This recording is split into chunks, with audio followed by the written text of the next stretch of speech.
그러면 오늘 이렇게 하고 지금 현재 온라인으로 또 한 9분 정도가 들어와 계시는데 온라인에서 또 함께 하시는 분들 환영합니다. 축복합니다.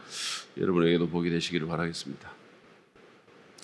오늘 에베소서 우리가 지금 공부를 하는데 전에 기억나실지 모르겠지만 에베소서는 이제 에베소 교회에 보내진 해람용 서신이다라고 말씀을 드렸어요. 그러니까 에베소 교회만이 아니라 그 주변에 이렇게 돌아가면서 돌려서 읽으라는 해람용 서신으로 이렇게 바울이 쓴 것이기 때문에 그 특별히 사람 문안인사라든지 이런 것이 좀 없기 때문에 또 그게 저작권에 대한 좀 논쟁이 벌어지기도 하는데 어쨌든 그 에베소서를 받은 그 에베소 교회는 사도 바울이 2차 선교 여행 때 개척을 했고 그리고 3차 전도 여행을 할 때 본격적으로 그 교회에 머물면서 3년 동안 그 교회를 가르쳤습니다. 성숙을 시킨 거죠. 그래서 그 에베소 교회가 온 아시아 지역의 선교센터 역할을 하게 된 거죠. 그래서 여러분이 잘 아시는 에바브라디도 같은 사람들이 이제 그 열매죠. 그래서 이제 나가서 뭐 골로새 교회라든지 라오디게아 교회, 히에라볼리 교회 이런 교회들을 개척을 한 그런 일들이 있게 된 것입니다. 그리고 에베소서는 3차 전도 여행, 바울이 로마 감옥 때, 로마 투옥 때, 1차 로마 투옥 때죠. 가을에, 60년도 가을에 썼다라고 말씀을 드렸어요. 그래서 옥중서신 중에 하나다 이런 얘기를 했습니다. 옥중서신 기억나세요? 바울이 감옥에 갇혀서 쓴 서신? 그러니까 1차 로마 투옥 때 쓴 게 있는데 에베소서, 그 다음에 빌립보서, 골로새서, 빌레몬서 이 네 서신이 옥중서신이다 이렇게 얘기를 합니다. 물론 이제 디모데후서도 감옥에서 썼기 때문에 옥중서신이라고 말할 수 있겠지만 디모데후서는 2차 투옥 때 썼고 바울은 거기서 죽죠. 디모데후서를 쓰고 순교를 당합니다. 그래서 그 디모데전후서, 디도서는 목회서신이다 이렇게 말해요. 목회자들에게 보낸 서신입니다. 그리고 이 에베소 교회는 제가 아까 말씀드렸죠. 2차 선교 여행 때 개척이 됐고 3차 선교 여행 때 이제 본격적으로 성숙된 교회인데 성장한 교회인데 그 목회자가 물론 바울이 이제 본격적으로 개척을 했지만 그 아굴라, 브리스길라, 그 다음에 디모데가 또 오랫동안 사역을 했습니다. 에베소에서. 그리고 나중에는 요한이 사역을 해가지고 유명한 목사님들이 있었던 교회입니다. 바울, 그 다음에 아굴라, 브리스길라, 그 다음에 디모데, 그 다음에 요한. 그래서 여러분들이 에베소 지역의 유적지에 가시면 거기 요한이 이제 그 요한을 기념하는 교회가 거기 있어요. 유적지가 있습니다. 유적이 있는데 그 요한을 기념하는 요한교회 유적지도 있을 뿐만 아니라 또 뭐가 있냐 하면 마리아의 무덤이 거기 유적지가 있어요. 그러니까 왜냐하면 요한이 예수님께서 십자가에서 돌아가실 때 요한에게 자기 어머니를 부탁을 했잖아요. 보소서 아들이니이다 이렇게 얘기했잖아요. 그래서 그 요한이 예수님의 그 말씀을 그대로 잘 받들어서 예수님의 어머니, 육신적인 어머니인 마리아를 돌보다가 이제 에베소로 건너갈 때 같이 모시고 가가지고 그래서 에베소에서 마리아가 죽습니다. 그래서 거기 보면 거기 마리아 무덤 유적지가 거기에 또 에베소에 있죠. 어쨌든 그곳이 에베소 교회이고 제가 전에 말씀드린 것처럼 이 에베소는 로마 제국에서 4대 도시 중에 하나 굉장히 막강한 영향력이 큰 도시였습니다. 그래서 여러분 그러니까 제국이잖아요. 그럼 제국이면 이건 엄청나게 큰 세상을 지배하는 제국인데 그 제국에서 4대 도시 안에 들었다는 것은 그 도시가 영향력이 굉장히 크다는 거잖아요. 그러니까 바울이 저는 이렇게 보면 볼수록 바울이 참 전략적이었다. 바울이 열정도 있었지만 굉장히 전략적이었다는 거예요. 사역을 아무 생각 없이 그냥 열심만 갖고 한 게 아니고 굉장히 전략적으로 사역을 했다. 그러니까 에베소라는 도시가 그만큼 중요한 도시고 영향력이 큰 도시였기 때문에 그 도시에 3년이라는 시간을 쏟아부은 거죠. 그래서 그 도시에서 사람들을 키우고, 그러니까 4대 도시 중에 하나였으니까 거기에 얼마나 많은 엘리트들이 있었겠어요. 지도자들이 될 만한 사람들이 거기 얼마나 많았겠습니까? 그러니까 그 도시에 시간과 열정을 쏟아 부은 거예요. 그래서 그 도시가, 에베소라는 도시가 바울의 선교 센터가 된 거죠. 소아시아 지역을 이렇게 복음화시키는데 그런 선교 센터 역할을 한 겁니다. 그러니까 우리가 크리스찬의 삶을 살고 또 사역을 할 때 그러니까 단순히 열심히만 하는 게 아니고 어떻게 하면 더 주님을 잘 섬길 수 있을까? 이거를 계속 생각해야 돼요. 어떤 전략으로 어떻게 하면 주님을 섬기고 영혼들을 섬기는데 더 잘할 수 있을까? 그 생각을 계속해서 해야 됩니다. 그게 굉장히 중요해요. 단순히 그냥 열심히만 한다고 되는 것은 아닙니다. 생각을 해야 돼요. 하나님은 머리를 장식용으로 준 게 아니에요. 생각하라고 준 겁니다. 우리로 하여금 생각하라고 이 머리를 주신 거예요. 그래서 잘 생각하고 우리가 이 시대 상황 가운데서 이런 어떤 목회적인 상황 가운데서 어떤 일을 했을 때, 어떻게 했을 때 가장 주님께 영광을 돌리고 영혼들을 섬길 수 있을까? 내가 주일학교 교사라면 어떻게 하면 이 아이들과 가장 잘 소통할 수 있을까? 어떻게 하면 이 아이들을 제일 잘 섬길 수 있을까? 어떤 투자가 제일 효과적일까? 이런 생각을 끊임없이 해야 되는 거예요. 아무 생각 없이 돈 쓰고 아무 생각 없이 시간 쓰고 그런 게 아니고 그 부분을 우리가 늘 생각하면서 해야 될 필요가 있고, 교회도 마찬가지예요. 교회도 전략적으로 움직여야 합니다.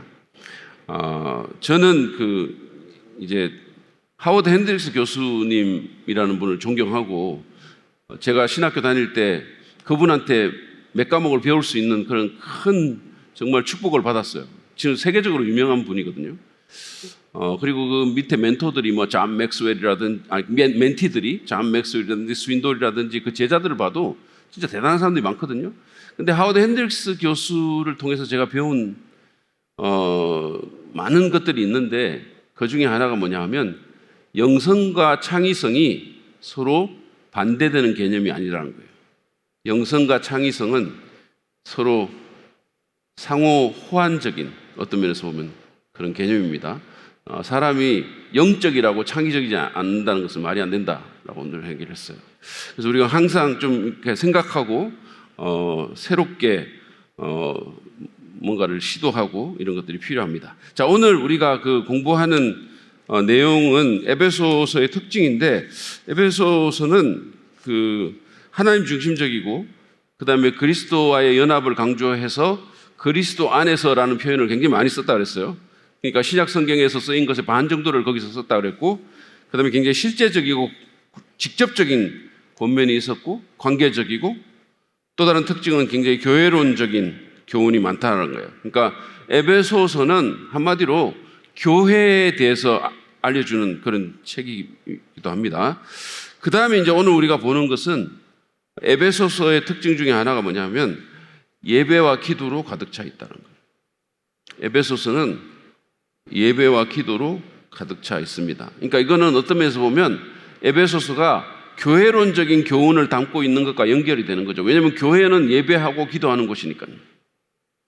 그죠? 예수님께서 성전을 묘사하실 때 내 아버지, 만민이 기도하는 집이라고 말을 했잖아요. 그리고 내 아버지의 집이라고 말하기도 했고, 그러니까 이 교회는 예배하고 기도하는 곳입니다. 그렇기 때문에 에베소서는 교회론적인 책이면서 동시에 예배와 기도로 가득 차 있죠. 그래서 바울이 이제 이 서신에서 인사를 하고 나서 찬양에 대한 권면으로 서신을 열어요. 찬양하리로다, 찬송하리로다. 그러니까 에베소서 1장 3절에 보면 우리 주 예수 그리스도의 아버지이신 하나님을 찬양합시다. 하나님께서는 그리스도 안에서 하늘에 속한 온갖 신령한 복을 우리에게 주셨습니다 라고 얘기를 하고, 그러면서 이제 그 에베소서 1장을 읽어보면 요 온갖 신령한 복이, 그러니까 여러분들이 이제 하나님께서 그리스도 안에서 하늘에 속한 온갖 신령한 복을 우리에게 주셨대 이렇게 생각하잖아요. 그러면 이제 우리는 어떤 생각을 하냐면 그 복이 뭘까? 자식이 서울대학교 가고 뭐 하버드 대학교 가고 내 남편 잘 되고 내가 온 세계 여행해도 돈이 떨어지지 않고 뭐 나는 늘 건강하고 러닝 크루 같은 데 안 가도 나는 건강하고 뭐 계속 이런 거를 이제 복이라고 생각을 해요. 그거를 복이라고, 그런 게 나올 거라고 기대를 하죠. 근데 온갖 하늘에 속한 신령한 복이 그 4절부터 쭉 묘사가 돼서 나오는데 그것은 바로 성부 하나님과 성자 하나님과 성령 하나님께서 우리의 구원을 위해서 하신 구원의 축복입니다. 그것을 쭉 열거를 하고 있어요. 그러고는 뭐라고 얘기하냐면 그 구원의 목적이 예배라는 사실을 밝히고 있어요. 이렇게 우리를 구원해 주셨으니까 찬송합시다. 예배합시다. 그러니까 우리가 구원받은 것의 목적은 우리가 그냥 천국 가는 데 있는 게 아니고 우리만 잘 먹고 잘 사는 데 있는 게 아니고 우리를 구원해 주신, 우리의 영원한 운명을 변화시켜 주신 그 하나님을 찬양하며 살자는 거예요. 예배하며 살자는 거예요. 그게 구원의 목적이다라는 거예요. 그것을 분명히 밝히고 있습니다. 여러분, 선교의 목적도 전도의 목적도 결국은 예배예요. 우리가 예를 들어서 저 영혼이 너무 불쌍하니까 저 영혼을 지옥 가지 않도록 그렇게 전도하자라는 것은 어떻게 보면 좀 그 동기가 나쁘다는 것은 아닌데 그 동기가 하이 개념이에요. 그러니까 우리가 정말로 그 사람을 주님께로 인도하고 저 사람을 구원으로 이끌고자 하는 가장 고귀한 동기는 저 사람도 하나님을 예배하며 살았으면 좋겠다. 저 사람도 하나님이 하나님을 알고 그 하나님을 찬양하고 하나님을 높이며 살기를 원한다. 그러니까 선교의 동기도 마찬가지예요. 선교도 저기 있는 저 어떤 민족들이 정말로 너무 불쌍하고 저런 오지에서 정말 저렇게 미신 섬기면서 하는 게 불쌍해서 선교하는 게 아니라 저곳에서도 하나님이 높임을 받았으면 좋겠다. 저곳에서도 하나님이 하나님으로 예배받고 하나님이 높임을 받았으면 좋겠다라는 것이 선교의 강력한 동기가 되고 목적이 되어야 한다라는 겁니다. 그러니까 우리가 하는 모든 것의 궁극적인 목적은 예배다라는 거예요. 우리가 교회에서 사역하는 것도 우리 사랑 믿는 교회를 좀 더 크게 키우고 우리 교회가 영향력이 있는 교회가 되고 우리 교회 시설이 더 좋아지고 우리 교회 교육관을 짓고 이런 목적이 아니라 우리 사랑 믿는 교회를 섬기는 내 가장 큰 목적은 하나님을 영화롭게 하기 위해서, 하나님을 기쁘시게 하기 위해서, 하나님의 이름을 높이기 위해서. 그것이 우리의 동기가 되고 궁극적인 목적이 되어야 합니다. 그 다음에 이제 그 예배와 함께 바울이 또 기도에 대해서 얘기를 하는데 사실은 에베소서를 보면 그 바울의 기도가 두 편이나 여기에 소개되어 있죠. 그래서 바울이 어떤 기도를 했는지 이렇게 말하고 있는데 그대로 말해주고 있는데 여러분들이 그 기도를 읽어보시면 우리가 평소에 하는 기도하고 참 좀 다르구나 이런 걸 많이 느낄 수 있어요. 우리는 보면 굉장히 누가 아픕니다. 하나님 고쳐주세요. 누가 재정적으로 어렵습니다. 고쳐주세요. 돈을 주세요. 이런 기도를 많이 하죠. 그 기도를 안 해야 된다는 얘기는 아닙니다. 근데 그런 기도가 거의 대부분이라고 해도 과언이 아니죠. 그죠? 그런데 바울의 기도는 그런 기도가 아니에요. 기도는 굉장히 좀 다릅니다. 그래서 하나를 일단 보시면 에베소서 1장 15절부터 19절을 한번 보시죠. 여러분 이거를 우리 같이 한번 읽어 보겠습니다. 이 기도문을 바울이 어떤 기도를 드렸는지를 이렇게 한번 같이 읽으면서 보겠습니다. 시작. 그러므로 나도 주 예수에 대한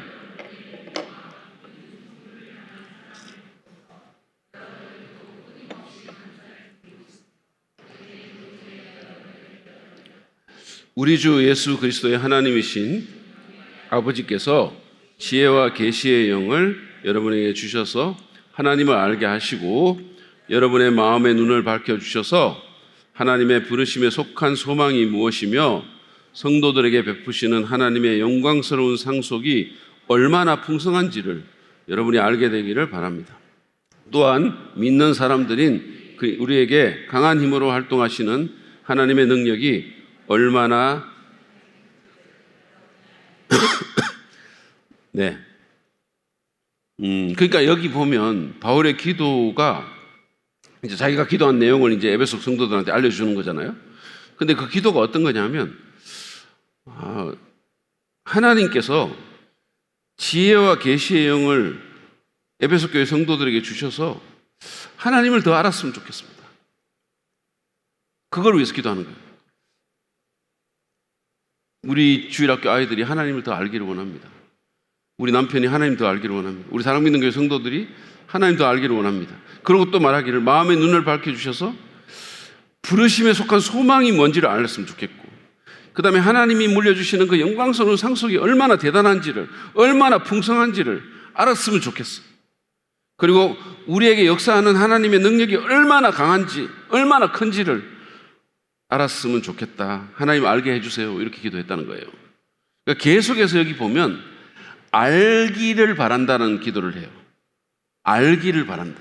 그 말은 뭡니까? 잘 모르고 있다는 거지. 에베소 성도들이 하나님의 그 능력이 얼마나 큰지도 잘 모르고, 그 다음에 영광스러운 상속이 얼마나 풍성한지도 잘 모르고, 부르심에 속한 소망이 뭔지도 잘 모르고 있기 때문에, 그리고 무엇보다 하나님을 잘 모르기 때문에 더 알았으면 좋겠습니다. 더 알기를 원합니다. 라고 기도를 하고 있는 거죠. 그러니까 우리도 물론 이 일상을 살아가면서 우리가 겪게 되는 다양한 어떤 문제들, 이런 것들을 위해서 기도해야 되겠죠. 기도해야 합니다. 저 같은 경우에 보면 저희 어머니가 지금 굉장히 건강이 안 좋으시거든요. 그래서 막 어떨 때는 거의 오늘 내일 하실 것 같은 그럴 때도 있고, 막 주무시도 못하고 너무 힘들어 하시다가 또 이제 이렇게 조금 나아지시면 찬송가 부르는데 찬송가 눈물이 날 뻔 하더라고요. 그러니까 찬송가를 부르시는데 그냥 찬송가도 소리가 잘 안 나오니까 막 음이 막 흔들리고 그래요. 그러면 제가 이제 요즘 늘 기도하는 기도 제목 중에 우리 어머니가 얼마를 사실지 모르겠지만 그 여생이 좀 편안했으면 좋겠습니다. 이제 그렇게 기도를 하죠. 당연히 그런 기도 해야 되겠죠. 그런 기도를 우리가 하지 말자 이런 얘기는 아니에요. 그런데 그것과 동시에 이런 어떻게 보면 그 영적인 차원의 기도들, 이런 기도들도 좀 하는 게 좋다는 거예요. 하는 게 당연하다는 거예요. 마땅하다. 그리고 특별히 이제 좀 알기를 원합니다라는 그런 기도를 했잖아요. 여러분 옛날에 학교 다니면서 아는 것이 힘이다라는 말 들어보셨죠? 모르세요? 아는 것이 힘이다. 누가 했는지 아세요? 그 말을? 모르시나요? 프랜시스 베이컨이라는 사람이 했습니다. 영국의 철학자. 그 사람이 아는 것이 힘이다라는 말을 했잖아요. 그거는 신앙에서도 마찬가지예요. 아는 것이 힘입니다. 우리가 너무 몰라요. 너무 모르고 있는 거죠. 그러니까 우리에게 있는 그 리소스가, 하나님께서 우리에게 주시는 그 영적인 자원이 얼마나 대단한지를 우리가 잘 모르는 거예요. 우리에게 앞으로 닥칠 그 우리의 영적 상속이 얼마나 엄청난지를 우리가 잘 모르고 너무 가난하게 살아가는 거예요. 그래서 그런 것들을 좀 알았으면 좋겠다. 그래서 그 지식을 위해서 기도를 하고 있습니다. 자, 그 다음에 에베소서는 또 굉장히 전도적입니다. 이벤젤리스틱 하다. 전도적입니다. 아까 제가 말씀한 것처럼 에베소서를 읽으면 1장부터 삼위 하나님께서 우리의 구원을 위해서 무슨 일을 하셨는지를 밝히고 있어요. 성부 하나님이 어떤 일을 하셨고, 성자 하나님은 어떤 일을 하셨고, 성령 하나님은 우리의 구원을 위해서 어떤 일을 하셨는지를 쭉 밝히고 있고, 그 다음에 2장으로 넘어가면 우리가 예수 믿기 전에 과거의 상태가 어땠는지, 그리고 그뿐만 아니라 지금 하나님이 우리를 구원하셔서 어떤 의도를 갖고 구원하셨는지 그 사실을 밝히고 있고, 그 다음에 은혜의 복음이 뭔지를 정확하게 요약을 하고 있어요. 포괄적으로. 그래서 에베소서 2장 8절 9절 말씀은 이거보다 더 기독교 그 복음 또는 구원에 대해서 잘 요약하고 있는 구절이 없습니다. 에베소서 2장 8절 9절, 이건 반드시 여러분이 외워야 되는 구절이에요. 자, 이거 한번 같이 읽어보도록 하겠습니다. 시작. 여러분은 믿음을 통하여 은혜로 구원을 얻었습니다. 이것은 여러분에게서 난 것이 아니요 하나님의 선물입니다. 행위에서 난 것이 아닙니다. 그러므로 아무도 자랑할 수 없습니다. 은혜로 인한 구원에 대해서 분명히 말을 하고 있어요. 그러니까 우리가 구원받기 위해서는 두 가지 우리에게 그 구원을 주는 원인이 있는데, 하나가 은혜고 하나는 믿음입니다. 은혜는 1차적인 원인이고 믿음은 2차적인 원인이에요. 믿음은 어떤 면에서 도구적인 원인이라고 말할 수 있어요. 그러니까 은혜는 하나님께서 우리의 구원을 위해서 하신 모든 일입니다. 그러면 믿음이라는 것은 우리가 손을 내밀어서 그 선물을 받는 거예요. 그게 믿음이에요. 그러니까 사실은 그 기독교 구원은 행위 구원론이 아니라고 제가 몇 번 말씀드렸잖아요. 우리가 뭘 해가지고 구원받는 게 아닙니다.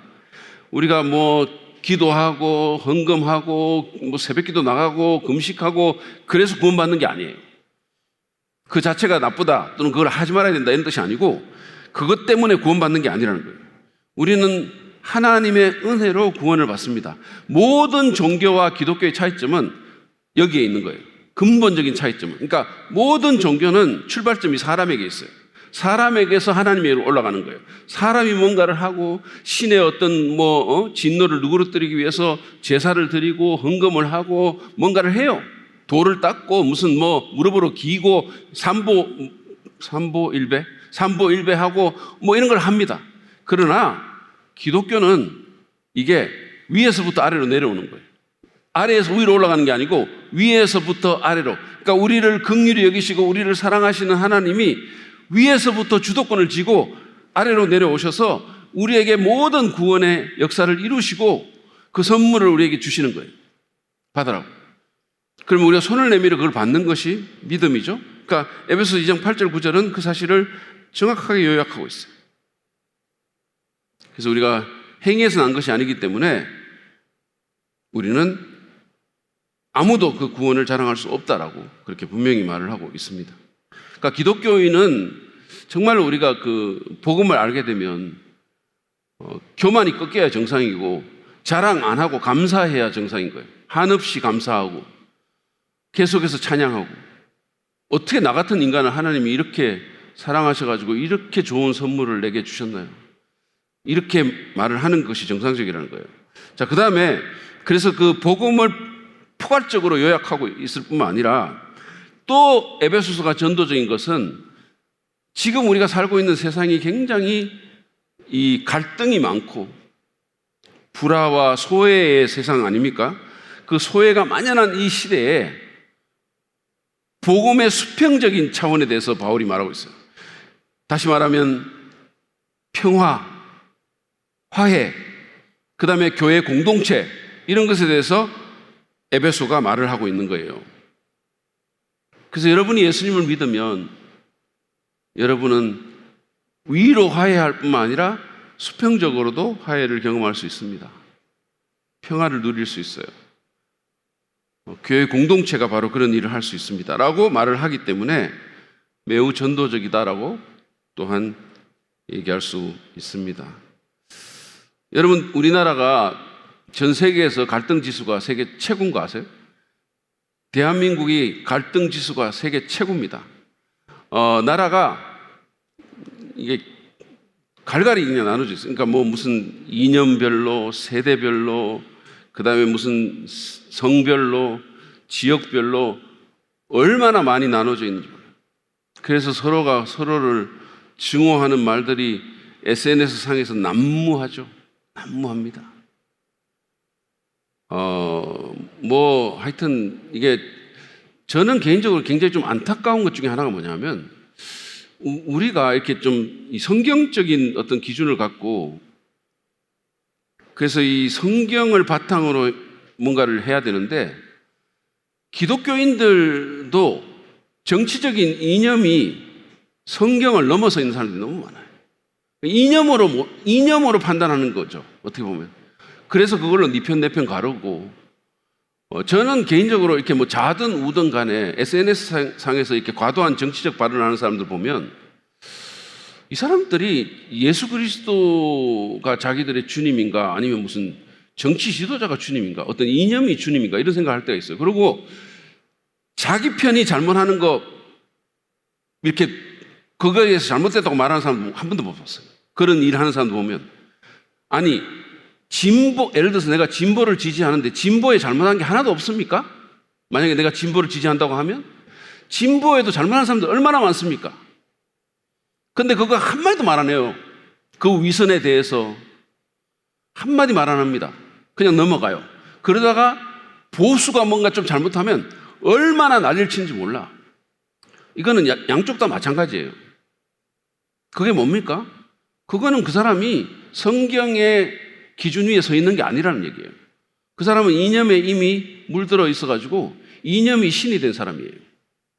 이념에 이끌리는 사람이에요.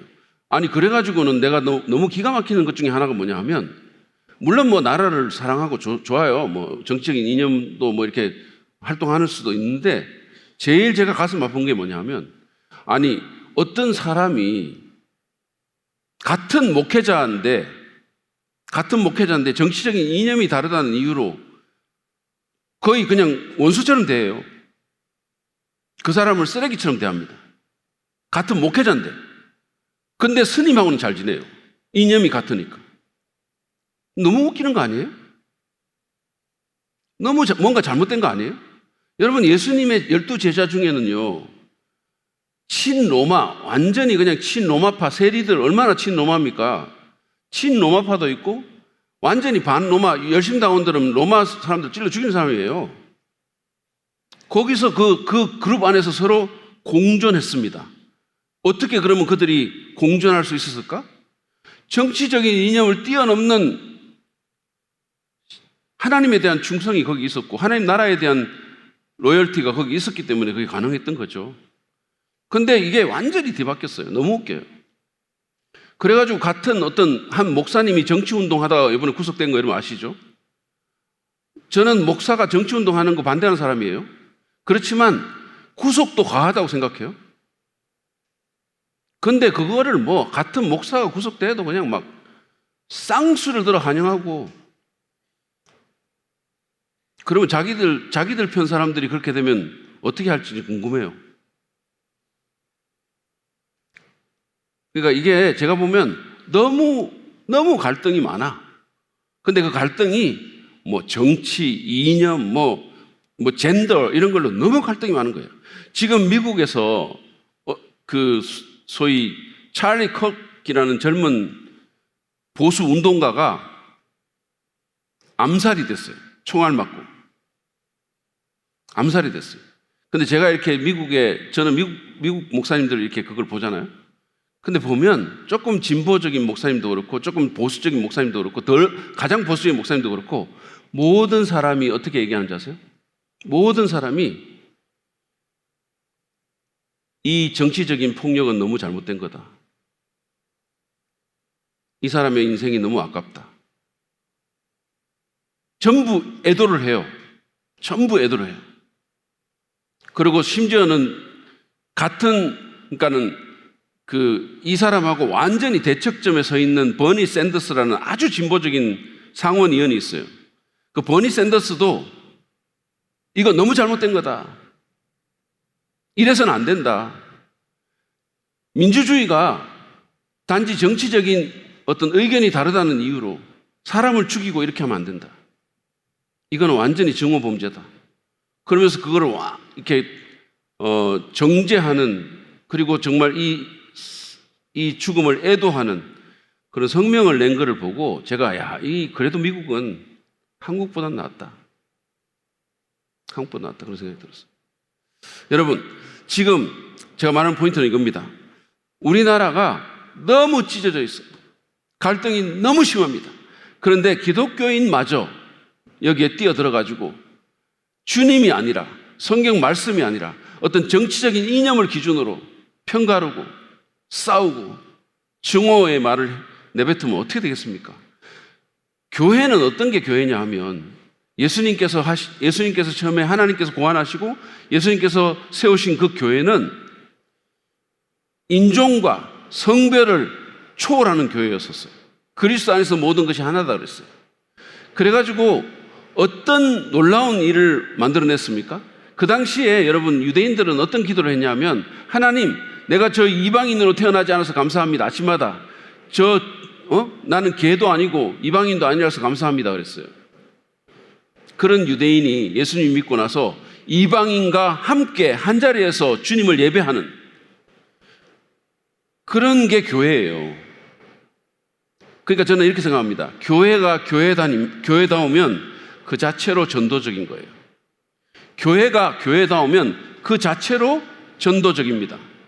어떻게 보면 세상이 할 수 없는 놀라운 일을 그리스도 안에서 만들고 그거를 보여줌으로써 그게 바로 복음이라는 것을 말해주는 거죠. 복음의 능력을 말해주는 거죠. 어떻게 여러분 그 당시는 있잖아요.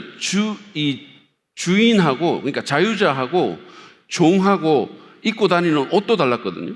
그 옷만 보면 저게 종인지 주인인지 알 수 있어요. 요즘은 그렇진 않잖아요. 요즘 아무리 돈이 없어도 뭐 옷 갖고 모르잖아요. 근데 그때는 옷으로 이미 알 수가 있어요. 근데 그렇게 차별된 사회에서 종과 주인이 어떻게 나란히 예배를 하냐고, 그런 공동체가 어떻게 가능하냐고요. 근데 그 사회에서 그런 공동체가 생긴 거예요. 그게 너무 놀라운 거예요. 근데 그래서 종과 주인이 나란히 예배하는 것도 너무나 놀라운데 더 놀라운 게 뭔지 아세요? 종이 주인을 가르치는 거예요. 말씀을. 종이 주인을 가르쳐. 예를 들어볼까요? 오네시모가 바로 그 예예요. 오네시모는 그냥 종도 아니고 주인의 재산을 훔쳐서 도망 나온 종이에요.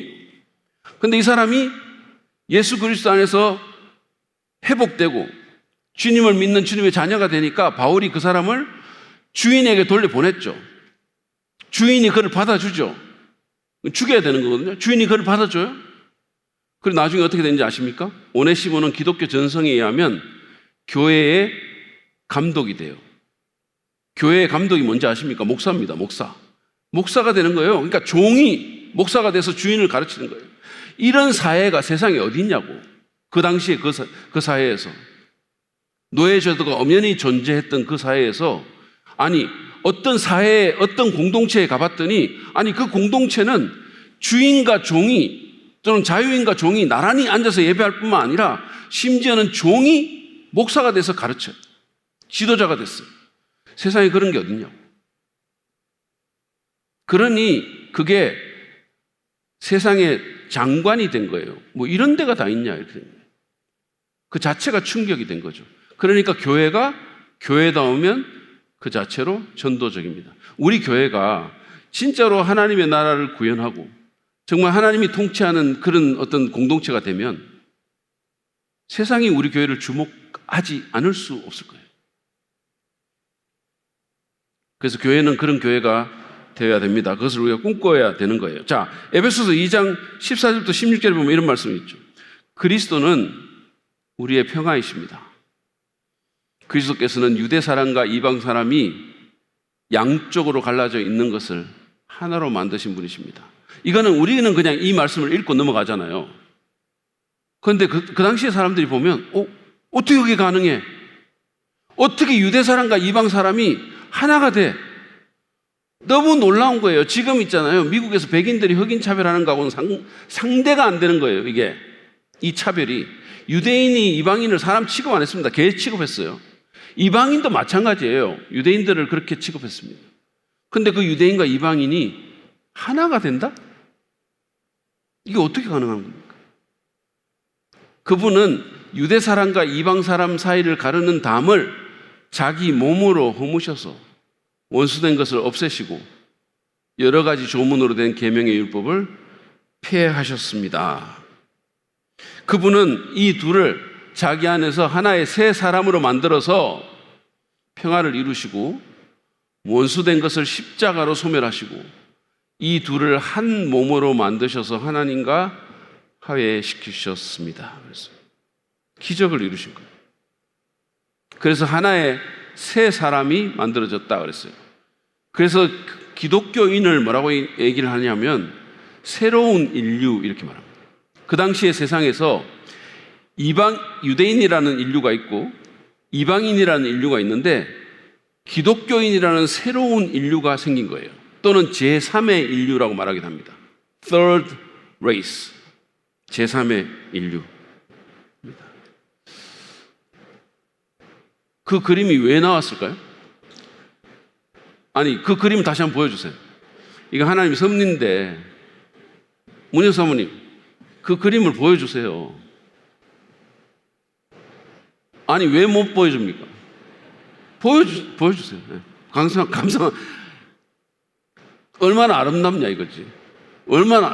여기서 우리가 제3의 인류가 이렇게 살아가야 되는 거예요. 이게 얼마나 평화로운 그림입니까? 이건 제가 의도한 것도 아니고 하나님이 문여수 사모의 실수를 이용해서 우리에게 보여주신 거예요. 이미지로. 진짜 평화롭습니다. 자, 그 다음에 또 다른 특징은 정신의 강조예요. 여러분, 에베소서는 정신을 강조하고 있습니다. 이 정신은 마인드죠, 마인드. 이성이라고 말할 수도 있죠. 생각이라는 것으로 말할 수도 있죠. 에베소서를 이렇게 보면 그 마인드를 굉장히 강조를 해요. 여러분, 우리 기독교인, 그러니까 한국 기독교인이 이 하트, 그러니까 우리 가슴이 굉장히 발달이 많이 됐어요. 우리는 주님을 향해서 뜨거움이 있는 민족이에요. 그래서 우리 찬양이 뜨겁습니다. 굉장히 뜨겁고 주님을 향한 그런 뜨거운 마음들이 한국교회의 장점이에요. 근데 이 정신이 좀 개발되는 것은 조금 미흡한 부분들이 있어요. 여러분, 바울은 에베소서를 보면 예수 믿기 전에 우리의 생각이 허망하고 지각이 어두워졌다 이렇게 돼 있어요. 그런데 예수 믿고 나면 우리 마음이 변화된다. 그래서 지성의 새로움이 일어난다라고 말씀을 합니다. 자, 그래서 에베소서 4장 본문 한번 보여주세요. 에베소서 4장 17절 본문입니다. 22절, 24절까지 있는데 여러분 큰 소리로 한번 읽겠습니다. 시작. 이제부터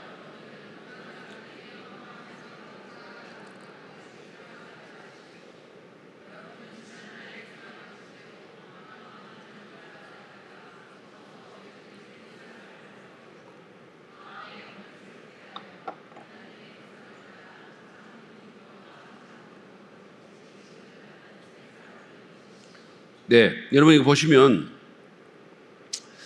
예전에 허망한 생각으로 살아갔다 이렇게 얘기했어요. 그러니까 생각이 허망하다는 거예요. 우리의 마인드가, 우리의 정신이 헛된 생각을 하고 살았다는 거예요. 그래서 그것이 잘 보세요. 허망한 욕정으로 나타납니다. 이 생각이 허망한 욕정을 불러일으키는 거예요. 그러니까 그 썩어질 그 옛사람을 벗어버리라 이렇게 얘기했어요. 그 다음에 나오는 말이 뭐냐면 마음의 영을 새롭게 해라 이렇게 얘기했어요. 생각을 새롭게 해라 그런 뜻입니다. 여기서 말하는 마음은 하트가 아니고 마인드예요. 우리 정신을 새롭게 해서 그래서 하나님의 형상을 따라 의로움과 거룩함으로 지으심을 받은 새 사람을 입으라 라고 말을 하고 있는 겁니다. 여러분, 생각은 굉장히 중요하거든요. 제가 좋아하는 경구 중에 제가 몇 번 강조했는데 모든 혁명은 처음에는 한 사람의 머릿속에 있는 생각이었어요. 그 생각이 세상을 바꾸는 거예요. 생각이 우리의 행동을 주관합니다. 굉장히 중요해요. 그래서 우리 생각을 자꾸 모니터해야 해요. 내가 어떤 생각을 하고 살아가지? 내 머릿속을 채우는 생각이 뭐지? 그렇기 때문에 우리가 지금 생각의 전쟁을 하고 있는 거예요. 그렇기 때문에 우리가 텔레비전을 볼 때, 넷플릭스를 볼 때, 유튜브를 볼 때 아무 생각 없이 보면 안 되는 거예요. 정신을 차리고 봐야 되는 거예요. 그래서 제가 말씀드리잖아요. 저항하라고. 때로는 그 메시지에 대해서 저항하라고. 그냥 받아들이지 말고.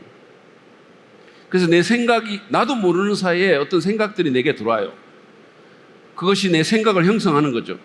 그러면 그 생각이 허망한 생각이 되잖아요. 그러면 허망한 욕정으로 허망한 행동이 나오는 거죠. 그러니까 안 믿는 사람하고 똑같이 살아가는 거예요. 이게 굉장히 중요한 겁니다. 여러분, 헤돈 라빈슨 교수가 쓴 강해설교 4판 책이 있어요. 그 책에 나오는 글을 제가 인용을 해드리도록 하겠습니다. 한번 잘 들어보세요. 베일리 T.R. 글로버 박사는 초대교회 시대의 권위자인데, 잘 들으세요. 기독교가 세상을 정복한 이유 중 하나는 그리스도인이 세상 사람보다 더 나은 생각을 했기 때문이라고 말합니다. 기독교는 어떻게 살고 어떻게 죽어야 하는지 더 잘 알았으며 어떻게 생각해야 하는지도 더 잘 알았습니다. 그 다음 말이에요. 이건 우리가 외울 만한 말이에요. 기독교는 세상을 생각으로 이겼습니다. 따라해 보시죠. 기독교는 세상을 생각으로 이겼습니다. 또 계속 들으세요.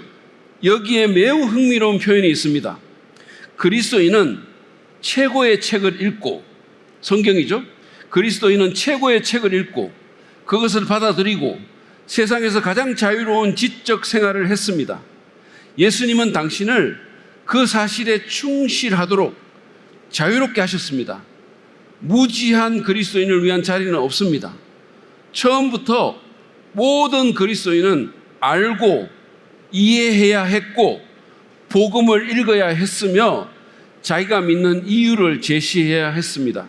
그들은 예수님에 관해 읽고 그분을 알았으며 자기가 어디에 서 있는지 알았습니다.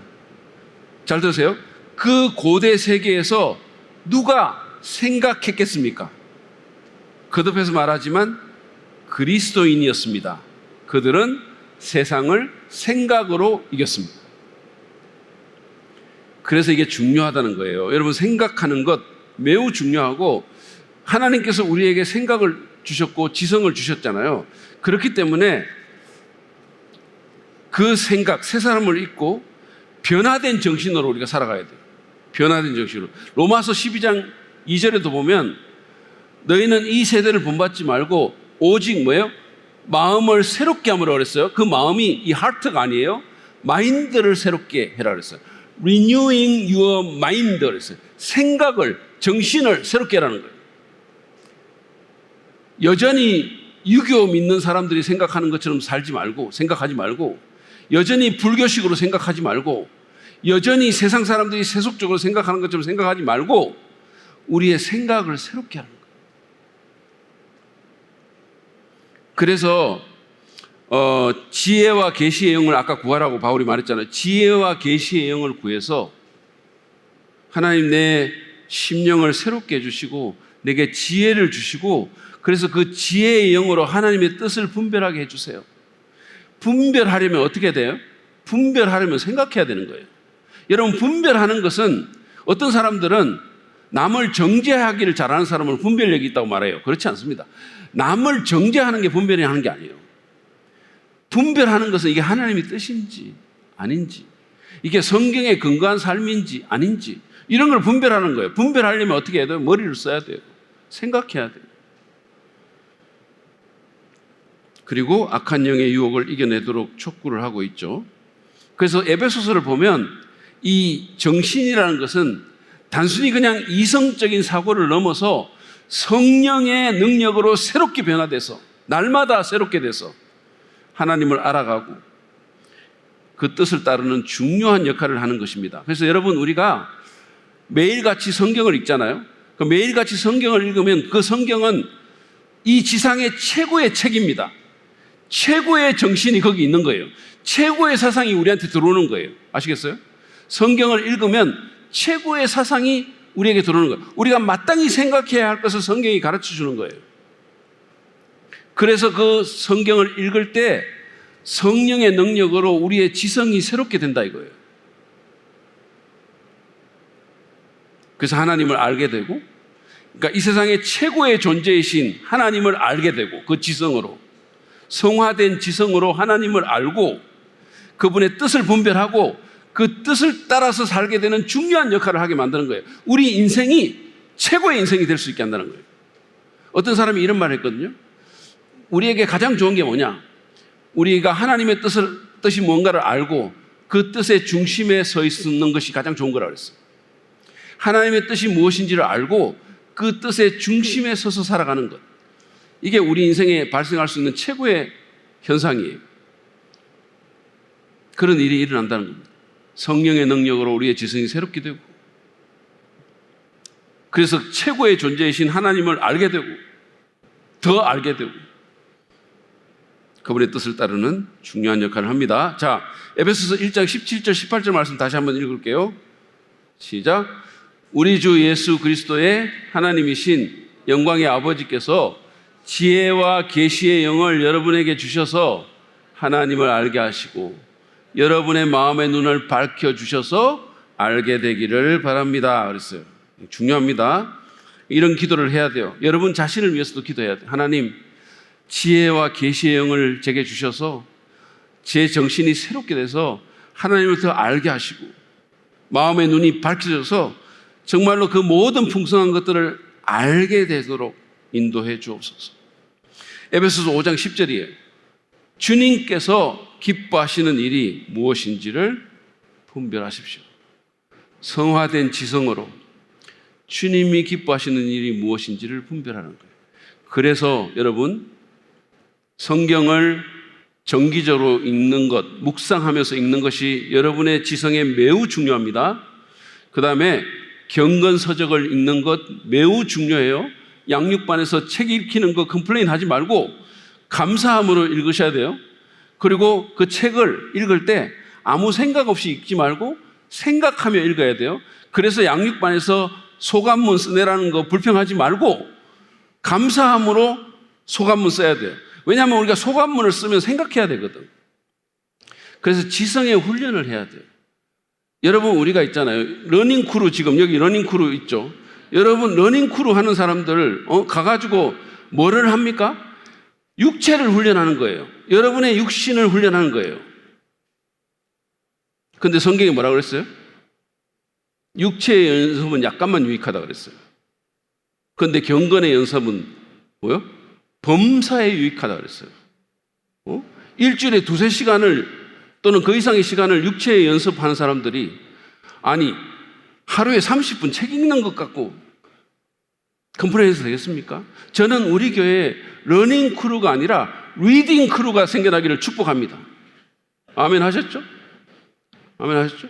그래서 우리가 어쨌든 이 생각의 훈련을 해야 돼요. 정신의 훈련을 해야 됩니다. 가만히 있는데 우리 생각이 샤프해지지 않아요. 읽어야 되고 생각해야 되고 분별해야 되고 그리고 내 생각을 모니터해야 돼요. 그냥 아무거나 다 집어넣지 말고 내가 지금 무슨 생각하고 있지? 내가 지금 들은 말이 뭐지? 내가 지금 보고 있는 게 뭐지? 왜 저런 말을 하지? 그렇게 자꾸 해야 돼요. 우리 집사람처럼 우리 집사람 넷플릭스 보면서도 계속 말하거든요. 어제도 개와 뭔가 늑대와 개의 시간인가 보고 있더라고. 보면서 계속 말하더라고. 저게 뭐야? 저게 사람이 그러면서 계속 말하더라고. 말해야 돼요. 반항해야 돼요. 이 세상의 잘못된 생각에. 그리고 그리스도인이 마땅히 생각해야 될 그 생각을 하는 저와 여러분 되시기를 주님의 이름으로 축복합니다. 예, 오늘 우리는 보통 때 제가 좀 더 하는데 오늘은 그 포구 특집으로 여기서 접도록 하겠습니다. 오늘은 여기서 마무리를 하고 다음 시간에 그 에베소서의 신약적 교훈을 보도록 하겠고 우리 잠깐 기도하고 오늘 모임을 좀 마치도록 하겠습니다.